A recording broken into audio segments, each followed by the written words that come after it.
Thank you. Today, we are going to continue with the how to use summation notations. We already have this material. I shared it in the last lecture. Last time we discussed variables and how they influence data analysis.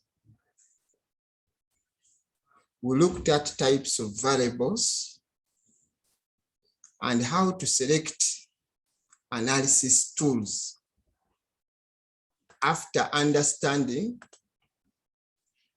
the types of variables you have and their respective number of categories. We saw that it is important to understand the type of data you collect. We saw that. So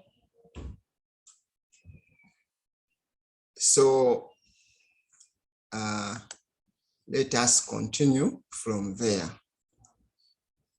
Today we are looking at Unit 4, how to use summation notations.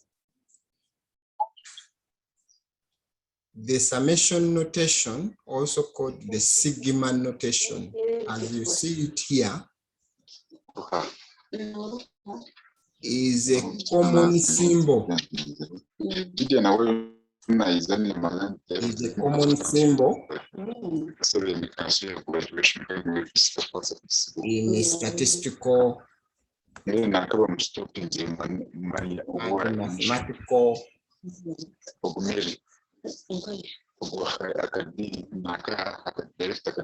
I kindly request members to unmute so that we don't interrupt.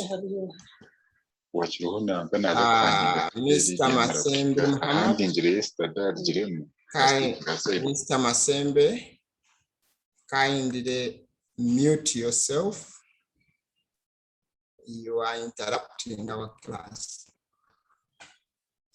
Kindly mute yourself so that we can continue. Keep yourself mute so that we can continue.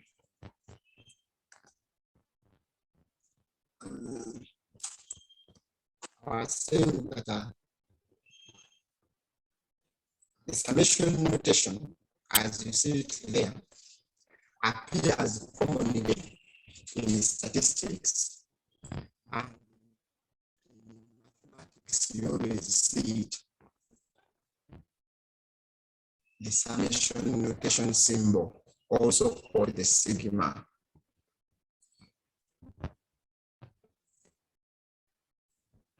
This summation notation always comes in the statistical formula we use to analyze the data.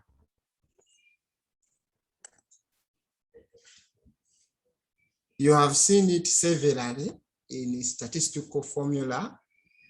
That is why we need to understand how it is applied.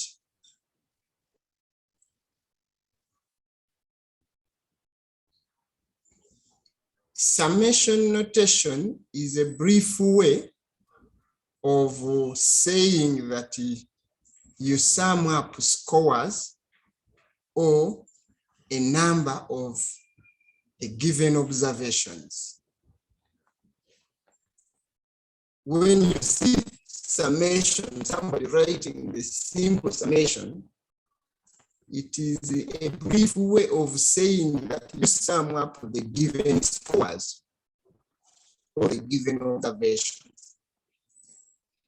There are summation notations which deal with the summing up data for one variable, There are also summation notations which deal with summing up data for two variables. There are also summation notations which deal with the summing up data for more than two variables.